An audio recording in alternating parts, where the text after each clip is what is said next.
धनंजय कुमार की ओर से नमस्ते। दुनिया के बच्चों को समर्पित एक और वीडियो में आपका स्वागत है। और इस वीडियो का दृष्टिकोण और लक्ष्य बुद्धिमान बच्चों को बढ़ावा देना है, क्योंकि हमारा भविष्य उन पर निर्भर करता है। न केवल हमारा भविष्य बल्कि पूरे विश्व का भविष्य। विश्व, समाज, संस्कृति, सभ्यता और ब्रह्मांड की खोज।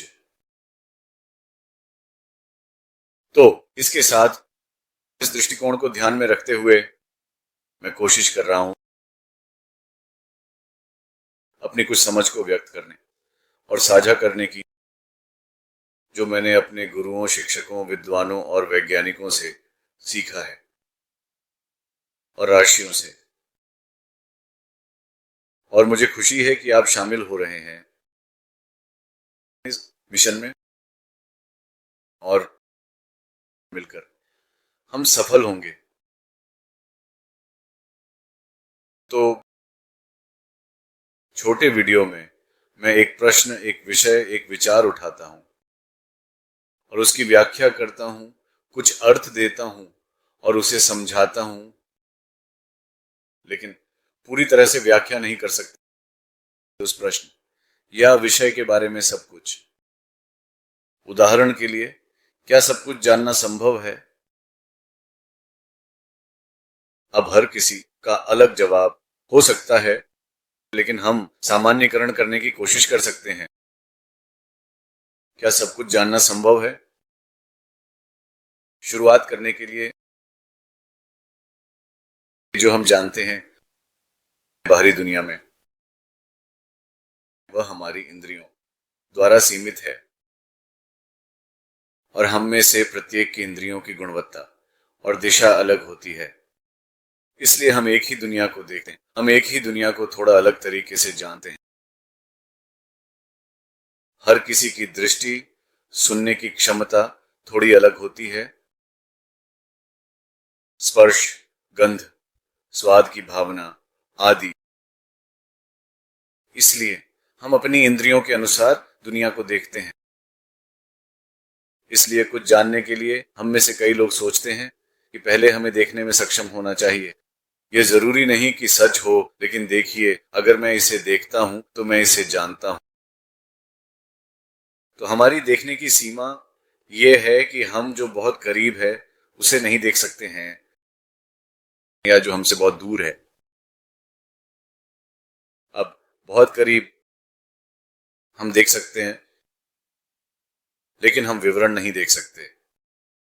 मैं अपनी उंगलियों को देख सकता हूं, लेकिन मैं नहीं देख सकता मेरी उंगली की दरारों के बीच क्या है, मेरी उंगलियों की त्वचा के सबसे करीब क्या है। मैं उन्हें नहीं देख सकता। मुझे माइक्रोस्कोप से देखना होगा। माइक्रोस्कोप के माध्यम से मैं उन चीजों को देखता हूं जो मैं आंखों से नहीं देखता। इसी तरह अगर हम दूर देखते हैं, शायद मैं साफ मौसम, साफ आकाश देख सकता हूं।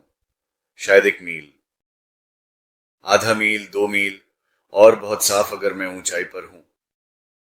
बस इतना ही। मैं 10 मील, 15 मील, 1000 मील नहीं देख सकता।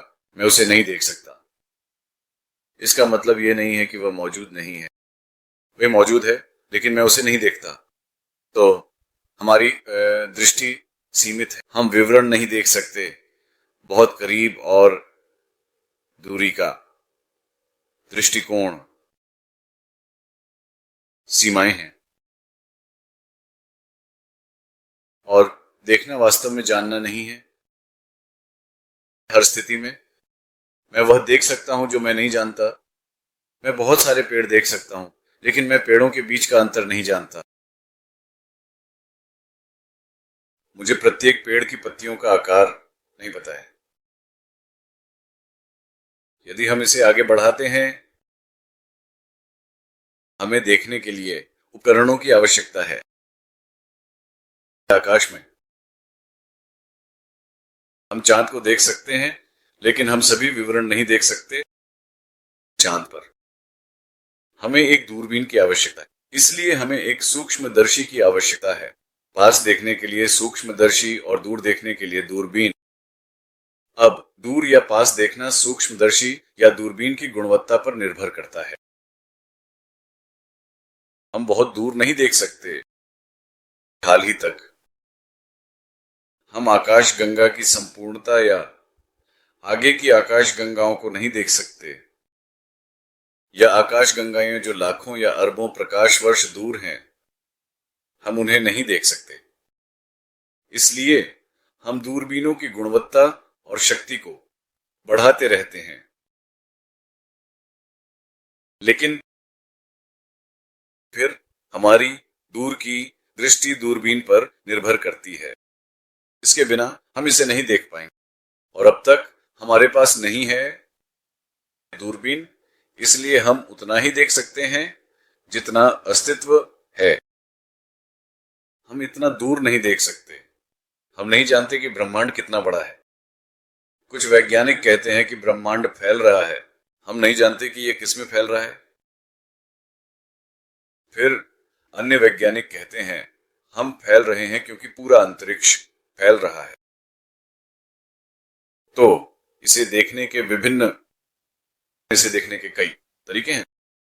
हम नहीं जान सकते क्योंकि हमारी इंद्रियों की सीमाएं हैं और हमारे उपकरणों की सीमाएं हैं। लेकिन क्या सब कुछ जानना संभव है? खैर, हम कल्पना कर सकते हैं। हम उन चीजों की कल्पना कर सकते हैं जिन्हें हम नहीं देख सकते। और कल्पना की शक्ति, दृश्य कल्पना की शक्ति बहुत बड़ी है हमारी इंद्रियों से। इसलिए एक तीव्र, स्पष्ट, रचनात्मक, कल्पनाशील मन हमें सिखा सकता है, हमें बहुत बहुत आगे जानने दे सकता है, जहां तक हमारी इंद्रियां पहुंच सकती हैं। लेकिन फिर भी हमारा मन, हमारी कल्पना भी सीमित है, क्योंकि मन ऐसी चीज की कल्पना नहीं कर सकता जिसे उसने कभी नहीं जाना। उसी तरह जैसे अगर आप अचानक देखते हैं एक जानवर जिसे आपने कभी नहीं जाना, आपने कभी पढ़ा नहीं या तस्वीरें नहीं देखी या चिड़ियाघर में नहीं देखा, तो आप नहीं जान पाएंगे कि यह क्या है। आप इसे किसी नाम से नहीं पुकारेंगे कि यह बाघ है, यह मुर्गी है, यह खरगोश है। आप नहीं जानते। अचानक एक जानवर जिसके 13 आंखें और 17 पैर हैं प्रकट होता है। आप क्या कहेंगे? ये एक जानवर है, ये एक एलियन है, ये है दुनिया का अंत, जो भी हो।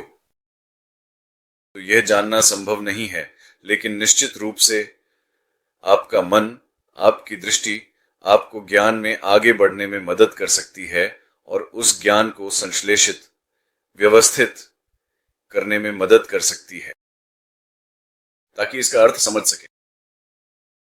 और ध्यान की अवस्था में जब आप आराम से होते हैं और आपकी आंखें बंद होती हैं, आप दृश्य से परेशान नहीं होते, तब शायद आपकी कल्पना और आगे बढ़ सकती है। तो मैं अपने छात्रों को सिखाता हूं को वे खुद को शारीरिक रूप से फिट रखें, अपनी इंद्रियों का ध्यान रखें, आंखें, कान, अपने कान साफ करें और आंखों का व्यायाम करें, और अपने मन को साफ और आरामदायक रखें ताकि वे कल्पना कर सकें। तो अब तक यही सबसे अच्छा है जो मैं कर सकता हूं, जो हम सब मिलकर कर सकते हैं, वह है बच्चों को अधिक रचनात्मक और अधिक कल्पनाशील बनाना सिखाना। देखने के लिए धन्यवाद और हम जल्द ही फिर मिलेंगे।